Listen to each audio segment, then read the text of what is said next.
ఎప్పటికీ అప్పుడు తాజా వార్తలు అందిస్తున్న ఎస్వీఆర్ న్యూస్ కి స్వాగతం.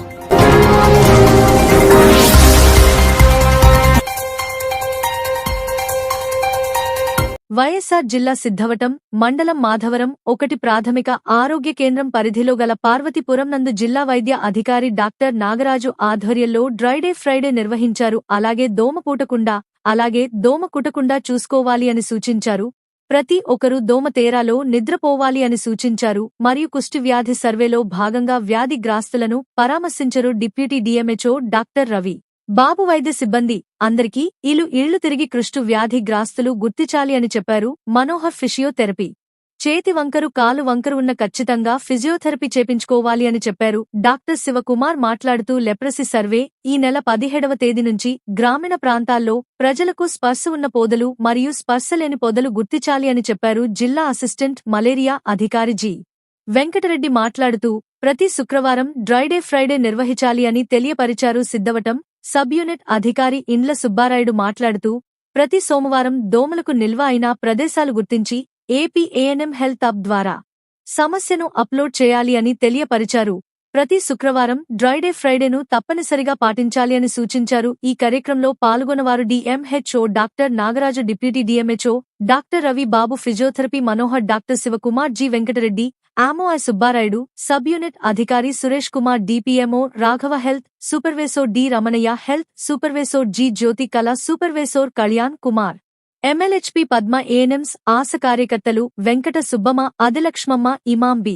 కాబట్టి ప్రతి ఒక్కరూ దోమలు కుట్టకుండా చూసుకోవాల్సిన అవసరం మనకుంది. ఎలా ఇంతకుముందే చెప్పినట్లు నీళ్లు 2 రోజుల కన్నా ఎక్కడ కూడా ఉండకూడదు. మన పరిసర ప్రాంతాల్లో ఎక్కడ కూడా ఉండడానికి వీల్లేదు. కనీసం టైర్లు ఉంటాయి, అక్కడ కనిపిస్తుంది టైర్, దాంట్లో ఇలాంటి ఇప్పుడు వర్షం పడుతుంది, ఏమవుతాయి అలాగాని పెడితే దాంట్లో నిలబడతాయి. అది ఏమిలే కొంచెమే ఉంది కదా అనుకుంటారు, అది చాలు మన ఊరికంతా జ్వరాలు రావడానికి.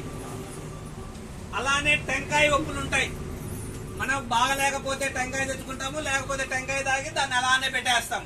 దానికి బొక్కు ఉంటుంది కదా, దానికి రంధ్రం ఉంటుంది, దాంట్లో నుంచి నీళ్లు పోతాయి. అక్కడే ఒక వారం రోజులు మనం చూసుకోం, మన ఇంట్లోనే ఉంటుంది అది,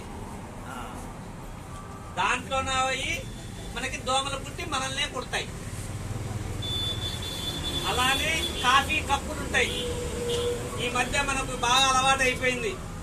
ఏవి డిస్పోజబుల్ అనేది తాగేది పడేసేది, దాంట్లో నీళ్లు నిలుస్తాయి. వర్షం పడతాను కదా, ఇప్పుడు నీళ్లు నిలుస్తాయి. నీళ్లు నిలిచి 4-5 రోజులు అయ్యాటికి దాంట్లో కూడా దోమలు వృద్ధి అవుతాయి, అవి మనల్ని కుడతాయి. మనల్ని కుట్టి గమ్మునుంటాయా, మన ఇంట్లో వాళ్ళందరినీ కొడతాయి. కాబట్టి అందరికీ జబ్బులు వచ్చే అవకాశం ఉంది. కాబట్టి ప్రతి ఒక్కరూ కంపల్సరీ సాయంత్రం అవుతూనే కిటికీలు గాని డోర్లు గాని క్లోజ్ చేసేసేయాలి. అలానే కిటికీలు గాని దోమలు గాని ఉంటే మెష్ అనేది ఉంటది, దోమలు దూరకుండా ఉండేటివి, వాటిని మెష్ కొట్టించుకోవాలి. మనము నిద్రపోయేటప్పుడు దోమతెరలు వాడాలి. మన వాళ్ళు ఏంటంటే ఇది చలికాలం కదా, ఈ